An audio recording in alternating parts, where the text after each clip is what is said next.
صحیح بخاری میں حدیث موجود ہے، سیدنا عمر کو آپ کو پتہ ہے 3700 نمبر حدیث ہے جو پوری ان کی وفات کا رقت انگیز واقعہ ہے، 7-8 صفوں پہ پھیلی ہوئی حدیث۔ ان کو جب زخم لگا پھر یہ حالت ہوگی کہ وہ کھاتے تھے تو معدے سے نکل جاتا تھا، آنتیں کٹ گئی ہوئی تھی، پھر ظاہر ہے کہ نظر آ گیا کہ اب یہ بچیں گے نہیں۔ اس دوران انہوں نے اما عائشہ کو ریکویسٹ بھجوائی کہ مجھے نبی اسلام کے ساتھ دفن ہونے کی اجازت ہے، وہ مل گئی۔ اسی دوران اب چونکہ لوگ آپ کی بڑی عزت کرتے تھے، رومن و پرشین امپائر آپ کے دور میں گری ہوئی تھی، مسلمان پوری دنیا میں سپر پاور بن چکے تھے، تو لوگ آپ کے مرض الموت میں آپ کے پاس آتے تھے اور آپ کے لیے دعائیں کرتے تھے، آپ کو خراج تحسین پیش کرتے تھے۔ ابھی آپ فوت نہیں ہوئے تھے لیکن نظر آ رہا تھا کہ آپ چند دن کے مہمان ہیں۔ صحیح بخاری میں آتا ہے کہ ایک نوجوان آیا، اس نے کہا اے امیر المومنین، اللہ تعالیٰ آپ پر رحم کرے، آپ نے پوری دنیا میں اسلام کا ڈنکا بجایا ہے اور اللہ تعالیٰ نے آپ کی وجہ سے اسلام کو اتنی عزت دی، اللہ کے ہاں آپ کے لیے بہت اجر ہے، اور بڑے دعائیہ کلمات جو کہہ سکتے ہیں۔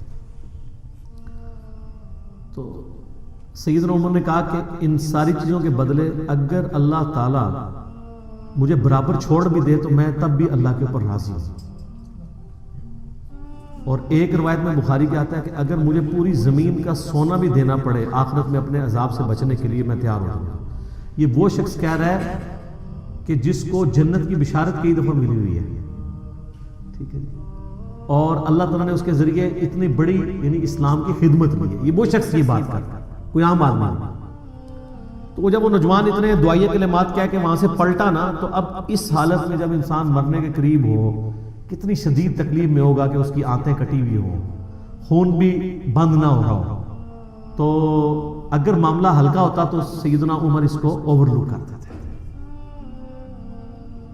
تو آپ نے اس نوجوان کو واپس بلایا، آپ نے فرمایا کہ ادھر آؤ بیٹا، اپنا تہمت اونچا کر لو ٹخنوں سے، یہ اللہ کے نزدیک تقوی کا باعث بھی ہے اور تمہارے کپڑے بھی پاک رہیں گے۔ اور اس کو بھی پتا تھا یہ اتنا کریٹیکل ایشو ہے کہ سیدنا عمر اگر اس مرض الموت میں اتنی تکلیف کے اندر اس چیز کو ہائی لائٹ کر رہے ہیں پبلکلی، تو یہ کوئی چھوٹا مسئلہ نہیں ہے۔ لیکن ہمارے معاشرے میں اس کو فرقوں کی نشانی سمجھ کے معاشرے سے شرم محسوس کرتے ہوئے لوگوں نے اس کو ہلکا جان کے چھوڑ دیا، اور آج حالت یہ ہے کہ ہمارے بڑے بڑے علماء ٹی وی پہ بیٹھ کے وہ یہ کہہ رہے ہوتے ہیں اور جی تکبر نہ ہوئے تو خیر ہے، خیر خود بھی عمل نہیں کرتے، اس لیے کہ وہ اس کو کسی ایک فرقے کے ساتھ جوڑے بیٹھے ہیں۔ یہ بہت کریٹیکل مسئلہ ہے۔ آپ بخاری مسلم کی اگر احادیث اس حوالے سے پڑھ لینا، یقین کریں آپ کانپ اٹھیں گے۔